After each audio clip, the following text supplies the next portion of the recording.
2018 সালে পাতানো নির্বাচনের হোতা নুরুল হুদা বললেন রাষ্ট্রপক্ষের আইনজীবী।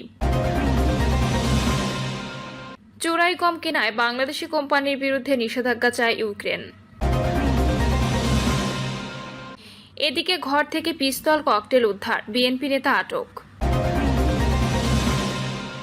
এবং সর্বশেষ জানাবো, আমরা পদক্ষেপ নিয়েছি বলেই মব সন্ত্রাস কমেছে, বলছেন স্বরাষ্ট্র উপদেষ্টা। শুনছিলেন সংবাদ শিরোনাম, এবারে বিস্তারিত। 2018 সালের পাতানো নির্বাচনের হোতা নুরুল হুদা বললেন রাষ্ট্রপক্ষের আইনজীবী। রাষ্ট্রদ্রোহের অভিযোগে শেরেবাংলা নগর থানার মামলার সাবেক প্রধান নির্বাচন কমিশনার KM নুরুল হুদার 4 দিনের রিমান্ড মঞ্জুর করেছেন আদালত। এর আগে মামলার তদন্ত কর্মকর্তা ও শেরেবাংলা নগর থানার উপপরিদর্শক শামসুজ্জোহা সরকার 10 দিনের রিমান্ড আবেদন করেন। আসামিপক্ষের আইনজীবী রিমান্ড বাতিল চেয়ে জামিন আবেদন করেন। রাষ্ট্রপক্ষের আইনজীবী ওমর ফারুক ফারুকী রিমান্ডের পক্ষে শুনানি করেন। শুনানি শেষে বিচারক 4 দিনের রিমান্ড মঞ্জুর করেন। এদিন বিকাল 3:40 দিকে আদালতে উঠানো হয় নুরুল হুদাকে। এ সময় তার বুকে বুলেট প্রুফ জ্যাকেট, মাথায় হেলমেট পরানো ছিল। এজলাসে হাজির করানোর পর তার হেলমেট ও হ্যান্ডকাপ খুলে দেয়া পুলিশ। এরপর 3:44 দিকে আদালতে শুনানি শুরু হয়। এদিকে আদালতে শুনানি শুরুর আগে তার আইনজীবীর সাথে অল্প সময় কথা বললেও শুনানি চলাকালে কোনো কথা বলেননি নুরুল হুদা। আদালতে পুরো সময় মাথা নিচু করেছিলেন তিনি। শুনানি চলাকালে তাকে বিমর্ষ থাকতে দেখা যায়। এদিন শুনানিতে রাষ্ট্রপক্ষের আইনজীবী ওমর ফারুক ফারুকী বলেন, 2018 সালের নির্বাচনে কোনো নিরাপত্তা ছিল না। বিরোধী দলীয় প্রার্থীর ও ভোটারের বাড়িঘর ভাঙচুর করা হয়। এগুলোর কোনো ব্যবস্থা নেয়নি নুরুল হুদা। 2018 সালের রাত 3টার মধ্যে 2018 সালের ফলাফল ঘোষণা করেন তিনি কিভাবে এটা করলেন সেটা তাকে জানাতে হবে। এছাড়া রাতে প্রিজাইডিং অফিসারদের বিভিন্ন নির্দেশে দেওয়া সহ তাদের পাহারায় ও নির্দেশনায় এই রাতের ভোট সম্পন্ন হয়েছে। এই পাতানো নির্বাচনের হোতা ছিলেন উনি এবং তার সচিব ও প্রশাসন কাজ করেছে তার নির্দেশে। ফ্যাসিস্ট হাসিনার সঙ্গে ওনার যে সম্পর্ক, সেই সম্পর্কের খাতিরে এসব পলিসি হয়েছে। নির্বাচনের নামে হাজার হাজার কোটি টাকা লোপাট করেছেন। এত বড় একটা নির্বাচন ছিল প্রহসনমূলক। এরপর শুনানিতে আসামিপক্ষের আইনজীবী তৌহিদুল ইসলাম সজীব বলেন, গত 23 তারিখের আবেদন ও আজকের আবেদনের মধ্যে কোনো পার্থক্য নেই। ঘুরিয়ে ফিরিয়ে আবার রিমান্ড চাওয়া হয়েছে। এ সময় তিনি গত 4 দিনের রিমান্ডে আসামির থেকে কি কি তথ্য পাওয়া গেছে তা জানতে চান। তিনি বলেন, এই মামলার ধারাগুলো জামিনযোগ্য ছিল, কিন্তু প্রসিকিউশন পরবর্তীতে আবার নতুন ধারা যোগ করতে আবেদন করেন। আদালতে এখন কথা বলতেই ভয় করে, কারণ এই কথাগুলো শুনেই হয়তো আবার নতুন করে মামলা দেবে। আসামিপক্ষের আইনজীবী শুনানিতে আরও বলেন, এখানে কিছু কিছু ধারা প্রশ্নবিদ্ধ।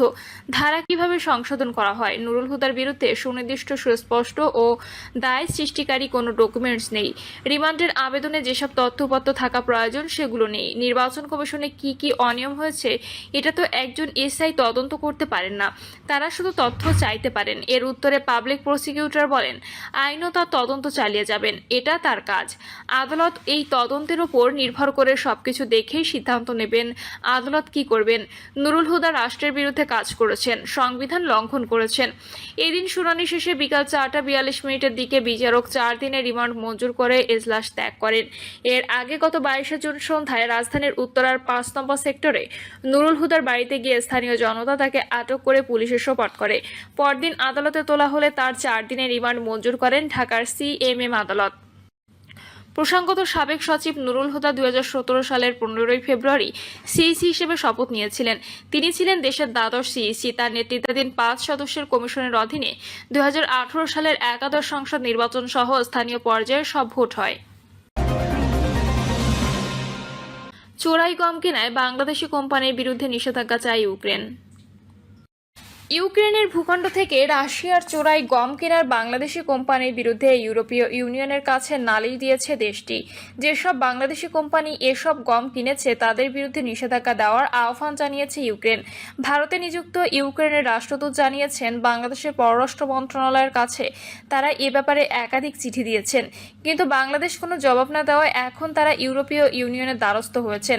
রাশিয়া 2014 সাল থেকে ইউক্রেনের বিস্তীর্ণ আবাদি ভূমি দখল করে রেখেছে। এরপর 2022 সালে পূর্ণমাত্রার সামরিক অভিযান চালিয়ে ইউক্রেনের আরও অঞ্চল দখল করে তারা। ইউক্রেনের অভিযোগ, ওইসব অঞ্চলে উৎপাদিত গমই কিনেছে বাংলাদেশি কোম্পানি, যেগুলোকে ইউক্রেন চোরাই গম হিসেবে অভিহিত করেছে। রাশিয়া ইউক্রেনের এই দাবি প্রত্যাখ্যান করে বলেছে, চোরাই শস্য বা গম বলতে কিছু নেই। যেসব অঞ্চল তারা দখল করেছেন সেগুলো আগে ইউক্রেনের অংশ ছিল, এখন এগুলো রাশিয়ার অংশ, আর এগুলো সারা জীবন রাশিয়ারই থাকবে। বার্তা সংস্থা রয়টার্স বিষয়টির সঙ্গে সংশ্লিষ্ট নথির বরাতে জানিয়েছেন, নয়াদিল্লিস্থ ইউক্রেনীয় দূতাবাস বাংলাদেশকে এবছর এই ব্যাপারে একাধিক চিঠি দিয়েছে। সেগুলোতে বাংলাদেশকে রাশিয়ার থেকে 1,50,000 টন গম কেনা স্থগিত করার আহ্বান জানানো হয়েছে, যেগুলো রাশিয়ার কাভকাজ বন্দর থেকে বাংলাদেশ এসেছে। এ ব্যাপারে দিল্লিস্থ ইউক্রেনীয় রাষ্ট্রদূত ওলেক্সান্ডার পলিশকুকের সঙ্গে যোগাযোগ করেছিল রয়টার্স। তিনি বার্তা সংস্থাটিকে বলেছেন, ঢাকা আমাদের চিঠির জবাব দেয়নি, এখন কিয়েভ বিষয়টিকে সামনে নিয়ে যাবে। তিনি জানিয়েছেন, তাদের গোয়েন্দা সূত্র জানিয়েছে রুশ কোম্পানি ইউক্রেনের অধিকৃত অঞ্চল থেকে গম কিনে সেগুলো রাশিয়ার গমের সঙ্গে মিশিয়ে এরপর সেগুলো রপ্তানি করেছে। তিনি বলেন, এটি একটি অপরাধ। আমরা আমাদের গোয়েন্দা তথ্য ইউরোপীয় ইউনিয়নের সহকর্মীদের জানাবো এবং তাদের যথাযথ ব্যবস্থা নিতে আহ্বান জানাবো। ইউক্রেনের সঙ্গে বাংলাদেশের এই কূটনৈতিক দ্বন্দ্বের বিষয়টি এর আগে কখনো প্রকাশ্যে আসেনি। বাংলাদেশ ও রুশ মন্ত্রণালয় এ ব্যাপারে রয়টার্সের কাছে কোনো মন্তব্য করেনি। তবে এক বাংলাদেশি খাদ্য কর্মকর্তা বার্তা সংস্থাটিকে বলেছেন, যদি ইউক্রেনের অধিকৃত অঞ্চলে উৎপাদিত হয় তাহলে সেসব গম রাশিয়ার কাছ থেকে কেনার ক্ষেত্রে বিধিনিষেধ ও আরোপ করা আছে এবং বাংলাদেশে চুরি করা কোনো গম আমদানি করেনি। ইউক্রেনের দূতাবাস বাংলাদেশকে মোট 4টি চিঠি দিয়েছে। সেখানে তাদের অধিকৃত ক্রিমিয়ার সেভাস্তোপোল, কার্চ বন্দর এবং বার্দিয়াঙ্কস্থ থেকে যেসব জাহাজ এসব গম রাশিয়ার কাভকাজে নিয়ে গেছে সেগুলোর নাম ও রেজিস্ট্রেশন নাম্বারও প্রদান করা হয়েছে। এরপর 2024 সালের নভেম্বর থেকে 2025 সালের জুন পর্যন্ত কাভকাজ থেকে এসব জাহাজ করে বাংলাদেশের উদ্দেশ্যে রওনা দিয়েছে এবং কবে এগুলো বাংলাদেশে পৌঁছাবে সেসবের তারিখও দিয়েছিল ইউক্রেন। গত 11 জুন এক চিঠিতে ইউক্রেন বাংলাদেশকে সতর্কতা দিয়ে বলেছিল, যদি বাংলাদেশ এসব গম গ্রহণ করে তাহলে কঠোর পরিণতি ভোগ করতে হবে। এছাড়া এসব গম কেনা মানবিক দুর্ভোগ বৃদ্ধি করে বলে চিঠিতে উল্লেখ করে তারা। এদিকে ইউরোপীয় ইউনিয়নের পররাষ্ট্র বিষয়ক মুখপাত্র এনিটা হিপার রয়টার্সকে বলেছেন, ইউক্রেন যেসব জাহাজের নাম উল্লেখ করেছেন সেগুলোর উপর কোনো নিষেধাজ্ঞা নেই। রাশিয়ার এক ব্যবসায়ী জানিয়েছেন, যখন এসব গম জাহাজে লোড করা হয় তখন এগুলো অরিজিন সম্পর্কে জানা খুব কঠিন, ফলে কেউ বুঝতে পারে না এসব গম রাশিয়া নাকি ইউক্রেন উৎপাদিত হয়েছে। ঘর থেকে পিস্তল, ককটেল উদ্ধার, বিএনপি নেতা আটক।